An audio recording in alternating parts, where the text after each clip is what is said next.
What's going on, YouTube? This is SG1 Sports, and you're watching our college football channel. We continue with our schedule previews for 2021 and also our projected records here. The Nebraska Cornhuskers are up next, and if you are a Nebraska fan, please subscribe to our Nebraska football channel. You'll get all kinds of exclusive content over there, videos that are not just from me, but from other people as well covering Nebraska football. You should see it pop up on your screen. Just click that link, head over to that channel, and subscribe.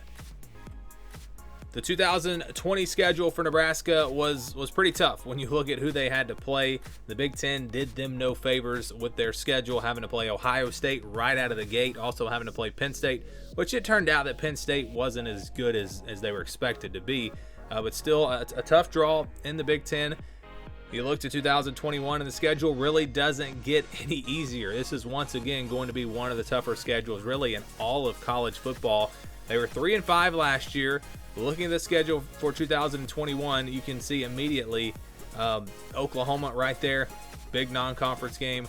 And once again, they will play Ohio State. But before we go game by game, let's look at who they play outside of the Big Ten West, because we know they're going to play every team in the Big Ten West, obviously. In the non-conference, they will play Buffalo on the road at Oklahoma and Southeast Louisiana.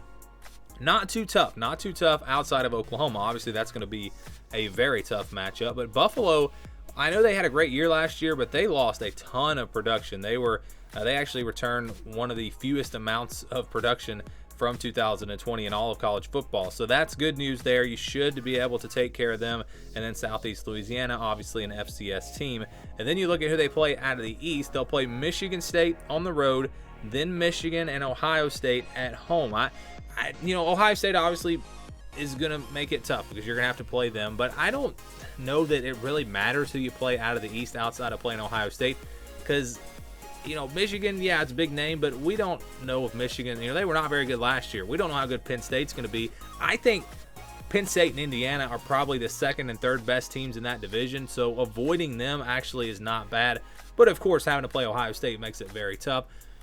But, yeah, Michigan State and Michigan, they're kind of wild cards. We don't know for sure how good they're going to be, so that could potentially be a really tough draw, or it could potentially be pretty balanced with Ohio State and then possibly two of the lower tier teams in the East. So let's go back to the schedule now. They will open up actually on week 0, August 28th. And this game was supposed to take place in Ireland, I believe, but they have now moved this game.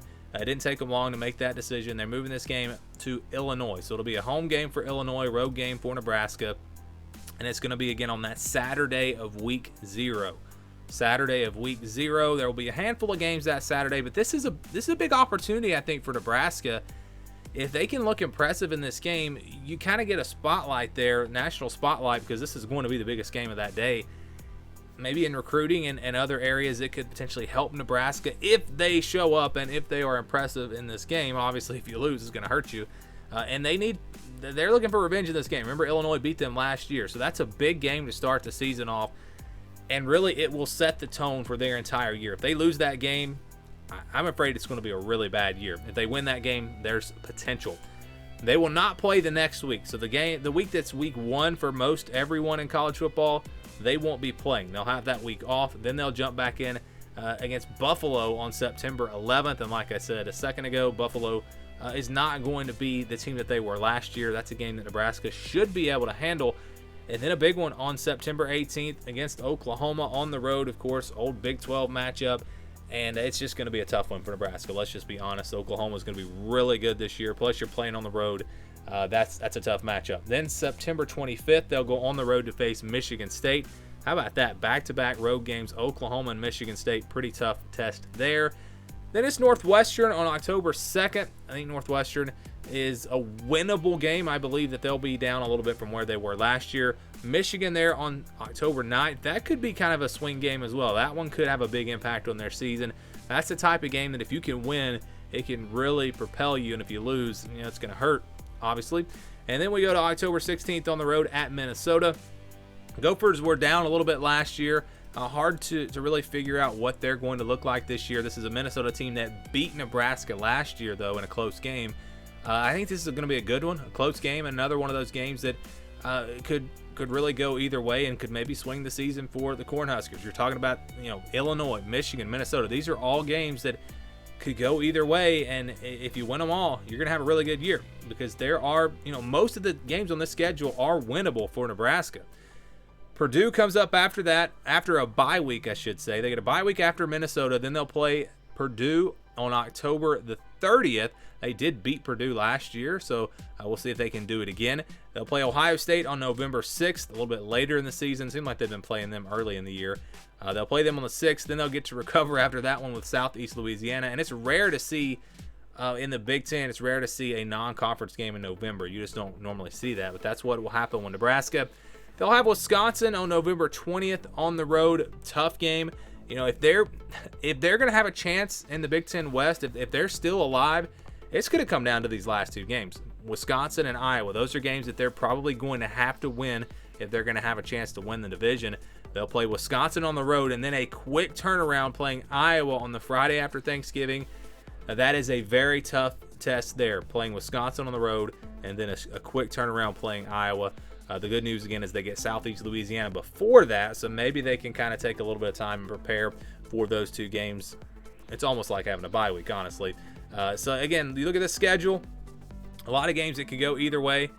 A lot of games that, again, Nebraska can win. They can win most of the games on their schedule, and it's probably going to come down to a lot of close one-possession games, and if they can be successful in those games, it's going to be a great year. If they're not successful in those games and they lose a lot of close ones, it's going to be another rough one for the Cornhuskers. We've shown you the 2021 schedule for Nebraska. Now I'm going to give you a projected record based off of that schedule. I want to make it clear that this is not an official prediction.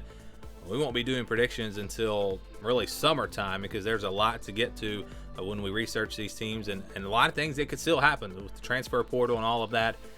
But this is just a rough guess based off of their odds to win each game, based off of how good these teams are expected to be when we look at last year and then what each team has coming back this year.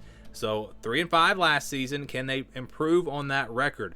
It was a weird year, obviously, last year, only playing 8 games, but that would maybe be the equivalent of going 4-8 or maybe 5-7, I should say, and that's not going to be good enough. I think Nebraska really is looking to at least get to a bowl game this year. And for this projection, the way we do it is we use this scale here. So if the game is a 50-50 game, it'll say in white, 41 to 59%, a game that I think could go either way, a game where I think the spread is going to be less than a touchdown, 3 or 4 points, and really, one that's a swing game. I mean, it could go either way. If it's less than 10%, it'll be in red, 10 to 25 in orange, 26 to 40 in yellow, 60 to 74 in purple, 75 to 90 in blue. And if they have more than a 90% chance to win, it will be in green. And that is where we will start with Nebraska. You get one game, Southeast Louisiana. That will be the easy win for Nebraska, the one that is over 90%. And honestly, that's it. That's the only easy win on this schedule for the Cornhuskers. You go into the blue now, 75 to 90%, and I think you can throw Buffalo in there. And with everything they're losing from last year, Buffalo might be a one that's in the green. I think they're in the high end here of the blue, close to 90%. But still, it's a quality group of 5 team. They've proven they can do it for several years now. So that's not going to be a show up and win type game. They're going to have to bring it. And those 2 games, those should be wins for Nebraska. Now we go to the other side of this scale. We go to the games where I think they're going to be underdogs. And you look at the orange here, 10 to 25%. Those are games where I think Nebraska is going to be a double-digit underdog. 10 to 20 points somewhere in there. And I think you've got a couple of them that you're just not going to expect Nebraska to win. That's Oklahoma and Ohio State. Oklahoma, playing them on the road, obviously going to be very, very tough. Ohio State, they really haven't competed with them in the last few years. So I just don't see Nebraska having much of a chance in either one of these games. It would be a big upset if they were able to pull one of these off. So again, these are games where I think they will be pretty big underdogs. We go to the next level, the yellow here. And these are games where you're talking about a touchdown underdog, 7-8 points somewhere in there. I think you've got one. I think you got Wisconsin here, playing them on the road. Wisconsin team is probably going to be a top 15, top 20 team at least. I think they're going to be a clear favorite. Not a huge favorite. It's not a game that Nebraska can't win, but it will be very tough. And I think Wisconsin will clearly be the favorite. And here's the thing for Nebraska. When you look at the rest of the schedule, Illinois, Michigan State, Northwestern, Michigan, Minnesota, Purdue, Iowa, I think all of these games are 50-50 games. I think all of these games really could go either way. Illinois, you look at them and where they finished last year and you think, well, Nebraska is better than Illinois. Well, I mean, the Illini beat them last year, plus the game is on the road this year. It's to start off the season. So, I have a hard time saying that Nebraska will be a clear favorite in that game. Michigan State on the road, going to be a tough one. Northwestern, I think, will be down from where they were last year. That gives Nebraska a chance, plus they're playing at home. Same thing with Michigan. Minnesota, going to be a tough matchup on the road. Purdue is a home game. You like Nebraska's chances there. And then Iowa, yeah, they're probably going to be a top 25 team. Nebraska probably is not, at least to start the year off. But they're playing at home. They're playing in a rivalry there late in the year, last game of the season. I think Nebraska will have a chance in that game. And I think, yes, I would favor Iowa by a slight margin, but it would only be 3 or 4 points. And that's why the game stays in the white. So the majority of their schedule really is filled with games that could go either way. And so when we do this projection, we count the blue and the green as wins, the orange and the red as losses, and then we average the rest out. If it's in the 40% range in the yellow, we use 40%. If it's in the white, we use 50%. If it's in the purple, we use 60%. And then we just average out the rest of the game. So with these 8 games, it's pretty simple math here because they're almost all 50-50 games. When you average them all out, you pretty much split them, and Nebraska's record would be 6-6. That's the record for Nebraska, the projected record for 2021. Again, this is not an official prediction, but I think you would be okay with that if you're a Nebraska fan, getting to a bowl game at least. I know Nebraska fans would like to do much better. They have the opportunity to do much better because, again, there are a lot of games that they can win. They can get to 7 or 8 or 9 wins if things go their way. But on the flip side, it could be another 4-8, 5-7 type year where they don't even get to a bowl game. So I think that's a pretty fair projection, kind of in the middle there. 6-6 for Nebraska.